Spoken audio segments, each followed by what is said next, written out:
sachons nous souvenir. Au retour de tes fils qui t'auront libéré, te ramenant, patrie, au pli de leur drapeau, toute saignante encore de tes haillons parés, plus belle sous ton deuil et sous ses oripeaux, et plus riche en vertu qu'en trésors éphémères, le front auréolé et ceint de la majesté dont la souffrance empreint le visage des mers.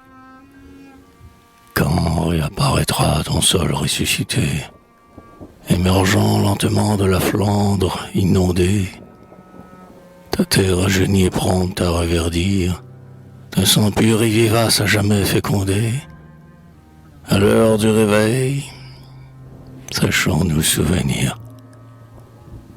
J'ai vu, c'était au champ, on entrait en vacances, affranchi des soucis, le cœur dilaté, au charme pénétrant des plus beaux jours d'été, on allait du repos goûter la somnolence. Oh, volupté de vivre en cessant de penser, savourer la douceur de l'effort dépensé. Une divine paix répandait sur les choses, les langueurs du midi dans le parfum des roses.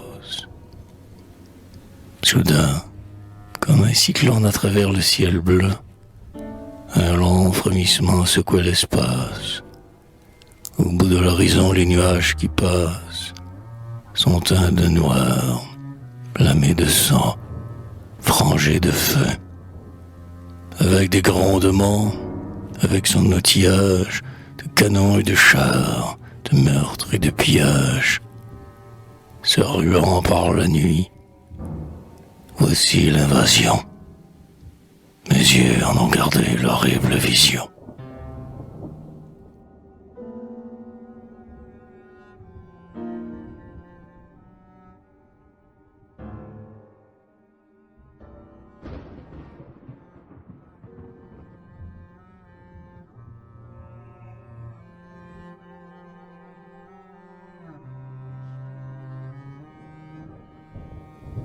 J'ai vu, la torche au poing, de village en village, les hordes propager le fléau destructeur.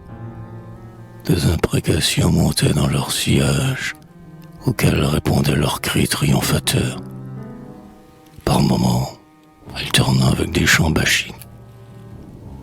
Les chorales graves et lentes traversaient le chemin. On préludait ici, le soir, par des cantiques, à la curée, au massacre du lendemain. Sur la Meuse, j'ai vu flamber toute une ville, et de ses habitants exhumés plus de 1000, de tout âge aux pitiés, du plus tendre au plus mûr, qu'une soldatesque ivre avait collé au mur, et jeté, morts au vif, par tas, à l'ossuaire. Le mur toujours debout, le mur ensanglanté, sacré comme un autel, saint comme un reliquaire, raconte encore ce drame en son atrocité. La ville d'autrefois, claire, mirant au fleuve, sa silhouette fraîche au juvénile attrait, verdoyante jadis, qui la reconnaîtrait, sous les cheveux blanchis, sous les voiles de veuve, sous les ombres errant le long des quais déserts. Le passant cherchant vers à tâtons la grand rue, et le clocher bulbeux s'est évadé des airs. Telle une cité morte, au jour réapparu, avec ses toits grôlants, ses seuils carbonisés, sans qu'une âme respire ses foyers brisés.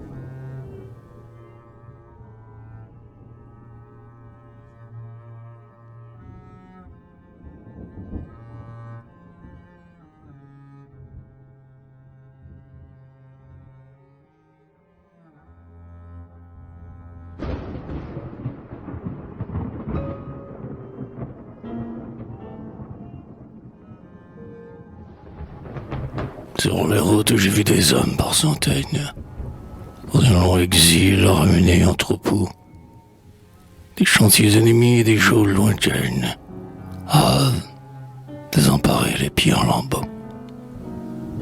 Ni menaces, ni coups, ni promesses du maître. Rien n'avait ébranlé leur mâle entêtement. Qui leur commandait des besognes de traître, ils s'étaient refusés irréductiblement. Exemples éclatants des plus rares courages, et monument plus tard dira votre esclavage, et transmettra vos noms à la postérité. La faim, le froid, l'outrage et la captivité, dressant aux quatre coins leurs masques de furie, figureront les maux et les ignominies semés sur le chemin de votre passion, tandis que Némésis, la tardive déesse, sur le socle debout, sévère et vengeresse, livrera vos bourreaux à l'exécration.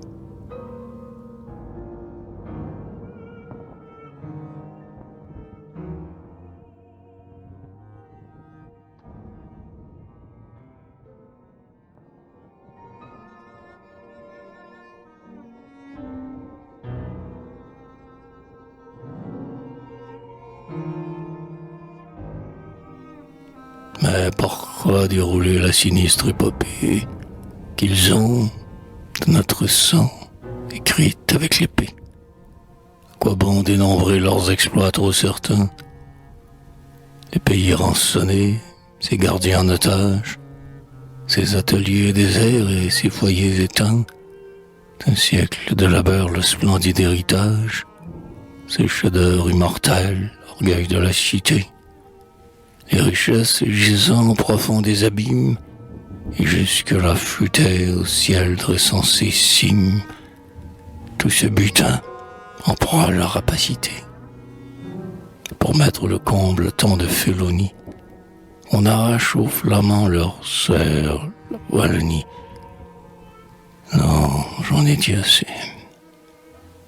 On n'oubliera jamais la haine, plus tenace encore que la mémoire, à jamais survivra, dû s'effacer l'histoire. Et moi-même, aujourd'hui, moi-même qui t'aimais,